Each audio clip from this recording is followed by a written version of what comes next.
Hey everyone, Harry here to talk about timing, starting with the bombshell announcement that the Manhattan grand jury that has been hearing evidence of the Stormy Daniels hush money payoff has decided to take a month pause without hearing evidence, without doing anything. And we are told because of a, quote, previously scheduled hiatus, close quote.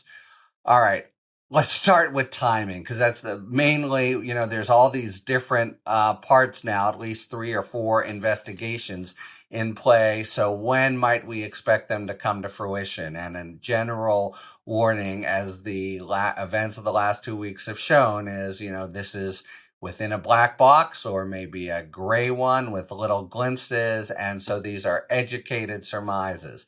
But starting with Manhattan first, I got to say, they've been, oh, we won't meet Wednesday. Okay. Oh, we'll meet Thursday, but on a different case. Okay. Oh, we'll hear evidence Monday. Okay. All at each turn, it's those developments have seemed pretty minor to me, and ones that couldn't possibly suggest a reconsideration of the basic calculus of whether to bring the case. A month delay, and for it's very hard to credit, oh, we had a previously scheduled hiatus. Really? Why didn't we know about that? When was it scheduled? And by the way, if it was previously scheduled for a month, why didn't you go into hurry up mode before that month came? Something now is just inconsistent with a full steam ahead. We've definitely decided to do the case. This to me suggests at a minimum there's some important part of the case they want to shore up. All right, but let's just think about it now. So they're taking a month off. This is, by the way, totally hot off the presses. So maybe we find out that there's more to the story, but that seems to be the story. So they are taking a month off. You're the special grand jury. You come back in a month. You've got to at least review things some. You don't have to go through all the witnesses again. So probably an agent comes on the stand and sort of summarizes. But it means that at a minimum, we see an indictment at early May. And then we've gone through the timeline before, some days after that until Trump is arraigned on the charges, pleads not guilty. Yes, he will not be in cuffs. He will not have a perp walk, but yes, he will have a mugshot. Yes, he will be fingerprinted, etc. So timing there has just gotten a total curveball. Isn't, knuckle curve spitter has been thrown our way, and man, there's more to figure out about what's going on, and that I can tell you I will be all over. But it's not talk to you later time yet, because let's talk about the other cases. All right, so Fulton County. This is an opening now for Fulton County if they want to be first. And a possible explanation of Bragg is that he didn't want to be first. Although first is really a bit of an artificial distinction here, because you bring the indictment, but first is really when first goes to trial. And that's going to be a long time, especially in Fulton County and the Manhattan DA's office, because both of them pose weighty and not resolved legal issues that Trump will litigate for all they are worth. And that's in addition to what would be already at a minimum a kind of 8 to 10 to 12 month delay just with standard motions before you actually go to trial. But okay, so Fani Willis, the big date now that has been set. Trump, a week ago, made a long motion to quash the entire indictment based on purported misconduct in the special grand jury and by Fani Willis herself. He trumpeted the notion of that four-person and her PR tour, etc. There is nothing, repeat, nothing that he points to that would call into question whether the trial can go forward for any number of reasons, including if there really were anything, there'd be judicial remedies down the line. But he says, let's quash the whole thing now. That motion will fail. However, the court has given a fairly leisurely briefing schedule on it, telling Fani Willis she has until May 1st to respond to it. Now, technically, more than technically, practically, there's no reason she has to otherwise stop the music in order to respond to this motion. If the motion were by some strange happenstance to succeed, the prosecution is dead in the water anyway. But right now it's going on its own legs, and it doesn't have, most importantly, a stay attached to it. That's what's been the real fly in the ointment, with the different Trump delay strategies, is he's been able to wrangle a stay from above, a court of appeals, a U.S. Supreme Court. So here it's perfectly tenable that there's a separate track where somebody in that office responds to the Trump motion to quash everything based on the special grand jury supposed misconduct. And by the way, this is going to happen all the way through. There'll be five, somebody will wear a brown suit instead of a blue suit, and there'll be a motion to quash.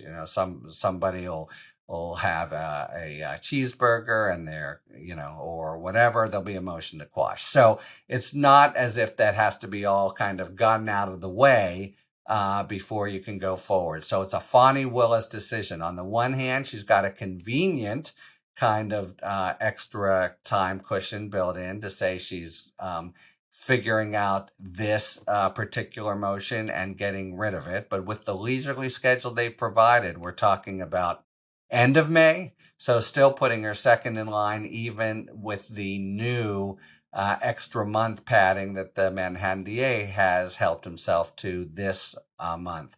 And one wonders if we're now in an Alphonse Gaston dynamic of after you, no, after you, no, after you, which would suggest, among other things, a healthy, unhealthy, problematic, unfortunate concern about the consequences of bringing up the first prosecution against Trump, who obviously will be, out there rattling sabers. Okay, so right now, if she wanted, she could push forward, but we have no indication that she is. So it might be, in fact, she's going to let the motion play out, and now we're talking, end of May at best.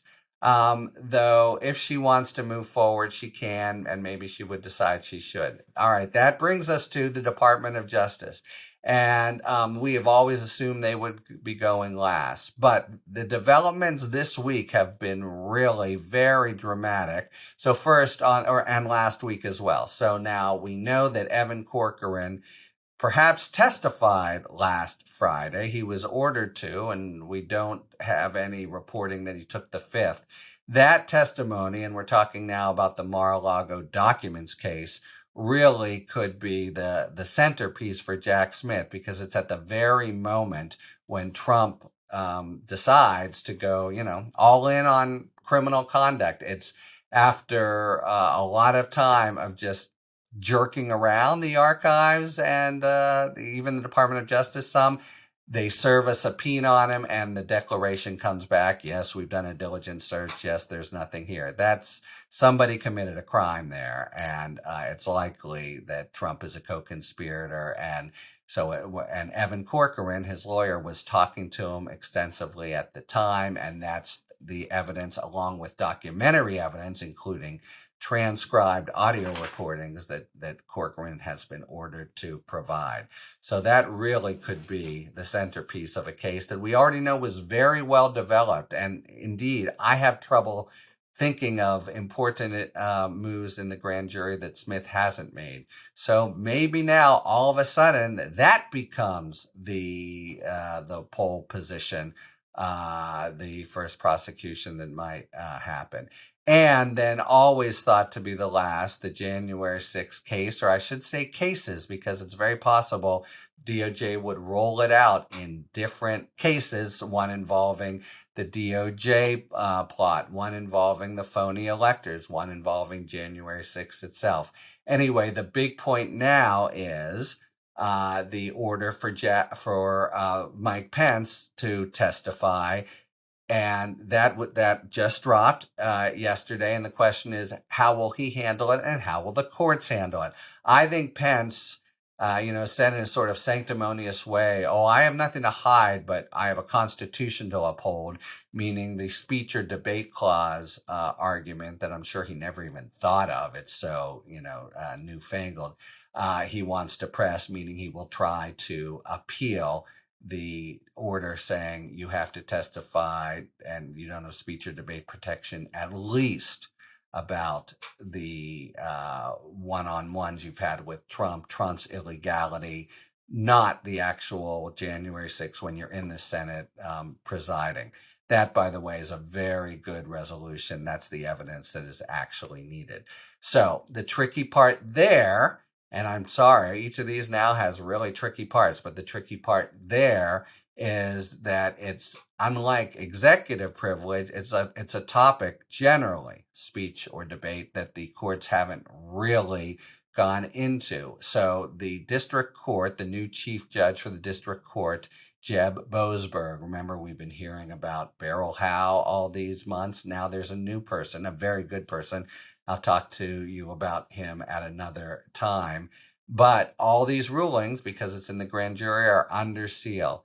Nevertheless, it seems really evident to me that the basic distinction that Boasberg drew, saying Pence has to testify about illegal stuff and Trump's conversations with him, but maybe he's shielded from the actual stuff that everybody already saw in public, the January 6th proceeding itself. Something like that is going to prevail at the end of the day. The question will be whether either the Court of Appeals or the Supreme Court says it's a new area, and so we'd like to really give our sort of fine-grained guidance for what Boasberg said, and maybe draw the line a little bit here, a little bit there. Not one that would shield Pence from testifying on the important stuff, but if they want to weigh in because it's a new topic. Now we're talking time, we're talking briefing, we're talking oral argument, we're talking drafting new opinions, etc. They could easily decide that that all of that will be for another day. All that matters now is whether Pence should testify or whether the speech or debate clause protects him. And I think they could easily say, the basic stuff that Smith needs, as long as he's tax away from the January 6th hearing itself, he can get from Pence, and we don't have to worry about it more. When Corcoran, now we're back on Mar-a-Lago, I know it's getting crazy here, was ordered to testify, it was after a lightning quick round of review in the Court of Appeals. That was with a very progressive panel, but it's just some indication that the Court of Appeals overall is onto the sort of Trump delaying tactics, understands that there's a social need for going quick. So that, if that's what's really in governing their thinking, they will want to say, Pence, you have to testify and we'll take up these issues later. Then, of course, what will the Supreme Court do? Okay, so there you have it. Literally, any of these three cases can now go first. All of them seem like they can't happen for at least a month, when we were, so recently it seemed counting off the hours. And we have the bizarre month delay in Manhattan, the big motion in Fulton County that Fani Willis can decide whether to use as a reason to have a little bit more delay in development of the case. And now previously bringing up the rear, but maybe closing in the Mar-a-Lago case, and even now the January 6th case, or one of them involving Pence possibly coming around the bend as well. So, a lot of detail there and not a lot of bottom line clear answers. That's just the nature of the beast. I'm sorry about that, but I hope just having all this information will help kind of decipher the news as it continues to unfold, kind of hot and heavy, some important, some not so important. And hopefully this helps you tell the difference a bit. Anyway, lots to be reporting, and soon I'll be back. Until then, talk to you later. Thanks for tuning in. If you enjoyed this video and other Talking Feds content, please take a second to like and subscribe. Talk to you later.